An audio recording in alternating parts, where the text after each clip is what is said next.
I then moved to the continental United States as this funny person who looks Japanese, and this comes out of my mouth, and Right. so and even as a child with my family, I grew up in different countries and always as an outsider. Even when we were living in Japan, I was an outsider because I wasn't raised there, so to speak, right? So there was no apprehension about it, and for me, Okay. but I understand how it might be a little bit scary for some people who, like let's say,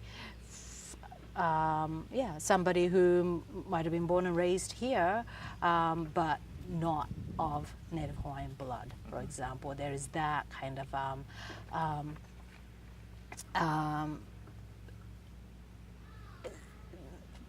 what is that? Okay, there is that kind of what is the word? I'm going to think of it. Not hesitating, but there. Okay, I'm going to say something. Okay, there might be people might be hesitant to step into something like that because it's kind of like asking to step into somebody's house, right? So the explicit invitation from Auntie Gail to say, we want you to come in, Right. please come in and learn about this was really important to us. But I think, like Harold, for example, in KES is from Germany. So people like he and I might have had an easier time going through the experiences than people who might have been from, America or, born and raised here, but not as a Native Hawaiian. The apprehension came from all sorts of directions because of other people's reactions to the program. So I was teaching in marine science, and there were folks who believed that science had to be completely separated from anything human, right? So, and then that's how science has been established, right? Because science, as we teach it at universities now, most universities, has its origin in Europe, right? And it had to deviate away from the Christian church at some point. So I think there has been a lot of effort to take the I or we out of science. So even today we write scientific papers like in a way that this, we say this was done, this was measured, rather than I measured it or we measured it, right? So we take the subject, us, out of the process, and that somehow gives it credit that it's repeatable by other people, therefore it is true, and not subjective, not biased by your opinions, your cultural lens, your spiritual lens. God forbid, excuse me, that's even a blasphemy too, right? God forbid, should you bring spirituality into your scientific understanding of something, right? So I had no idea that people would feel really uncomfortable about that. So people within scientific, disciplines, right? So that was discomfort. Another apprehension I felt was that people who could not trust that somebody like me could expose students to Hawaiian experiences, right? So people who, okay, how do I say this off camera? Okay, so I was teaching. So as one of the products of my Uluākea experiences, I developed a class called Ku'ula, and then the whole point of that class was so that students could integrate knowledge systems, Native Hawaiian, whatever else they had culturally, and Western scientific knowledge system, right? To integrate them all together to understand what's going on in this place. The name was given to me by the teacher of the program, Tangaro Tapuri, and he because of all of the experiences that he and Auntie Gail and you, actually, Kalani, as one of the coordinators, invited us through, it felt very natural for me to ask, let's say that was my baby that I gave birth to, right? I didn't give birth to it alone. It took the whole, all of that Uluākea community to give birth to that baby. Therefore, I asked my teacher to name that baby. That's a normal, natural thing to do, and it didn't feel strange at all to me. So that was what the class was named. However, and it was named because of the historic person called Uluākea, who had the ability to gather fish and feed the community. And I was teaching this in marine science. So that was appropriate, right? And ku'ula is also a little, koa, gathering that people use to attract fish so that you can harvest. So in many ways it made sense. But UH had a hard time accepting a Hawaiian word or name as the name of the course, especially in marine science, right? Why? Right? So I think I was asked to put a subtitle to the name. So it was when it finally became a catalog permanent course, I had to name it Ku'ula Integrated Science, right? It had to have an English follow-up to it to describe what it was. And I think, it was practical reasons too, like students don't understand necessarily what Ku'ula is by, all that kind of things. But so that's some of the resistance stuff. And, and then, And there was a little bit of discomfort about teaching anything Hawaiian outside of Hawaiian studies. And so that was another kind of apprehension that later on I experienced. Yeah. But the big one, can I go to answer the apprehension question? The big one came. Big apprehension about, and a big question, heavy question of, am I the right person to be teaching this class, came after the first cohort that went through that Ku'ula experience, because I saw what the experience did to each one of my students, not just Native Hawaiian students, but all students who went through the experiences. That's okay, I can wait. We're actually good. So. We're good? Yeah, yeah. Okay.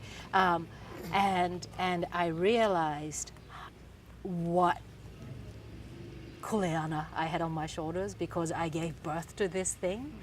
I had to malama it.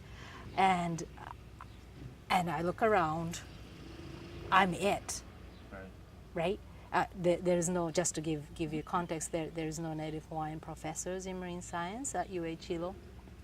And I was, at the time, the only person, only faculty, I was at the time the only faculty who went through the Uluākea experience. So, and I was, just like naively, just with sheer excitement, yay, I get to do this with my students, and I get to create all these experiences that for my students, but I also get to go through. Lucky me. Happy, happy, joy, joy. Boom, this happens, and then the students are transformed, right? And I realized that what a heavy, heavy kuleana that was, right? And then to repeat it, every time I would finish a semester with Ku'ula students, and then I see their presentations, I read their reflection papers, and I just, cry every semester. And then to get ready for another semester of that, after the first time, second time, third time, the more I did it, the more, in a way, hesitant I became, because I had to go through a bit of a, what is that? Questioning, spiritual questioning for myself. Am I the right person doing it? And am I doing a good enough job? Because I am actually, I'm not teaching any content of it per se, but I'm creating these experiences that are adding a new layer of spirit to these people. You know, these people who are going to be taking care of Hawaii in the near future, right? So when I realize all of that, I go, oh, I have to actually go through a bit of a journey to decide, okay, am I ready to go through this again? You know, it is a sacrifice because it does strip me of, to the core, to go through the experiences and then the awakening and realizations, all that with my students that I deeply care about. And then to add that layer of spirit on me also, right? So it's kind of like, I don't know, I've never been a monk or anything like that, but it must be a little bit like that to jump off and swim in that unknown every time with students, right? And you're learning along with them on the journey. Exactly. Yeah. I'm learning probably a lot more than the students. You know, I'm just pretending that I can comfortably, confidently drive the bus, drive the students in the van to all these places.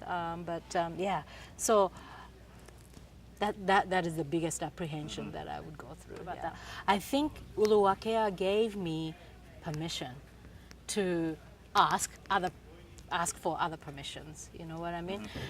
So because of that explicit invitation from Auntie Gail and people like you, Kalani, who opened up doors for me to connect with other people, right? So even, for example, I can think of a good example here. So Uluākea is one of many eyes in a fishnet, right? So it's connected to other UH programs, other Hawaii Community College programs, and that are also connected to communities, of course, right? And so there was one, so I got connected to somebody called Lea Aloha Ilai, and from Kalapana community, and she was teaching Lawai'a program at Hawaii Community College, and she and I collaborated to take a whole bunch of young kids over summer, 1 year, to monitor, to assess the health of the reef down in Keaho and Apua. And so that was, that was true integration of knowledge systems, right? We were literally using transect tapes and counters and slates and everything like that. And so my Native Hawaiian students who are going through marine science program, and I came down and worked with the community people, and then they were contributing to the assessment because they knew where this kind of fish were, how to find that kind of other marine invertebrates are, and then we also understood the place through chants, and then we understood our connections to the place through our daily observations that went beyond numbers, right? We looked at the sky to understand the ocean every day, right? That kind of things. So if it were not for Uluākea, my involvement with Uluākea, that would not have happened, right? Things like it just more even personal level, it invited me to participate in the hula program, that's right? what I want to ask Yeah. too. You're in the institution of halau. Yes. How did that affect you? Because that's something outside of Uluākea that you Yeah. went into. Right. Yeah. I guess one of the doors that Uluākea opened up was an invitation to join a hula halau at Hawaii Community College, and that itself, hula itself, has its own, rules and halal culture, right? So that then opened up other doors, and that allowed me to learn that set of chants, you know, and that set of ways to be part of the environment, right? And yeah, so like, you know, what I was going to say was that it allowed me, for example, to grow a bunch of ipu at home, right, in my yard, and that required me to understand the weather at my house, right? Required me to understand the soil at my place. Required me to understand the biology of ipu, how to take care of it, and once it's harvested, what to do as a hula person to make that into a hula implement, right? So that is a whole new set of things. Had nothing to do with marine science, right? But it had everything to do with where I was in Hawaii. Okay, so I would say it took at least a year and a half, maybe 2 years before I could offer that class as an experimental class. And again, you know, I would offer that hula class maybe once every 3 or 4 semesters. And every time I did it, it would change a little bit, yeah? So, okay, sorry. It would change every time. So it's still an ongoing process, yeah, I would say. But the process that I went through was challenging because there was no template, right? There was no downloadable format of the curriculum. And so I did a lot of listening, I went to talk to people and listen to people and got their thoughts on what this class should do. And you know, the first, I don't know why, I got, every time I would offer the class, okay, being a non-native Hawaiian, not even from here, I could never, till the day that I die, teach the content per se. So I would partner with somebody who was a content expert, right? And I saw myself, so I grew up in Australia, in Sydney, and I used to Dragon Ball, right? And this is a story that I share with my Kula students at the beginning of every semester. Dragon Ball, right? You know, you have a whole bunch of paddlers, but come race day, you need a drum girl. It's normally a girl because whoever it's going to be is dead weight, right? So you want to pick the lightest person in weight, right? So I was a Japanese woman in amongst all these big Tongans and Irish men, you know, in the mixed team. So I would be the drum girl, right? So I didn't really paddle, but I beat the drum.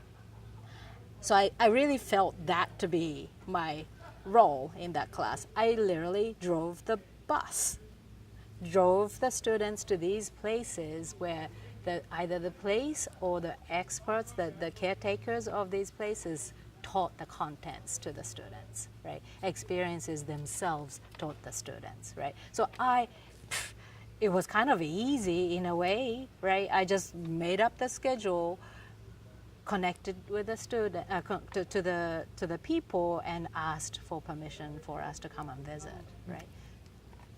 That was kind of a cop-out way of me creating that class because I couldn't teach the contents, but in retrospect, it was the best way because the students created their own learning. Students recognized their own learning because they had to rely on their own na'au, their own voices, whoever the voices were coming from. Yeah, and then that's why it's so spiritual, you know, the experience. Yeah. So this might be the last question. Yeah. Okay. Sorry, I talk a lot. No. Yeah. Jump in. There's, I think, you know, so if I were knowing what I know now, and if somebody were to ask me to create a new program, to do something lofty, like make your students learning Hawaiian, right? I would think twice again now. I would hesitate, right? So my ignorance, my naivety at the time helped a lot. It really did, because I had no hesitation about jumping in. I didn't even know that I was jumping into deep water, right? So just maybe imagine yourself as that. No, just you've been given this explicit invitation to do something that is going to be that catalyst that is going to literally change these people's lives, right? Okay, yeah, that's a heavy thing to do. Don't think about it, okay? Just try it. The good thing, actually, there is no way to fail this. There really isn't, because because there is no template, right? Whatever experiences that you're going to create for the students is going to be a very authentic, very real, very at the moment appropriate for the students.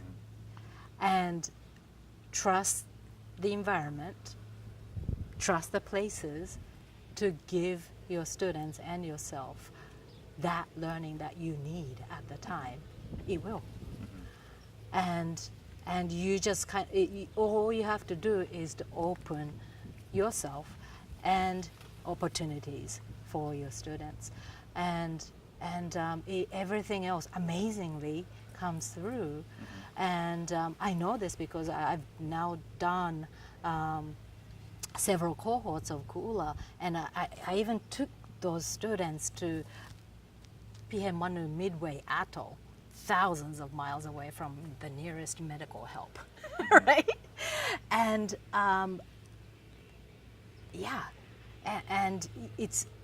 and all I had was to really trust in that hui, right? It's not just you, it's all of your students, all their ancestors coming with them, and the places just holding all of that laid together, right?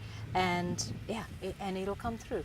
And again, I think no matter what happened, right, as long as you don't, no accidents happen, right, as long as everybody comes back from the bus alive, it's a success. And you have all the resources that you need, and you can ask for them. And the thing is, people come to it because people get excited about it. People come and offer you their help, right? And it's as Hawaii, as a community, and kind of like larger, even as a state who has to take care of our own resources, we need this. We need people who understand Hawaii as Hawaii to be taking care of this place, right? So it's necessary, and if not you, who else will do it?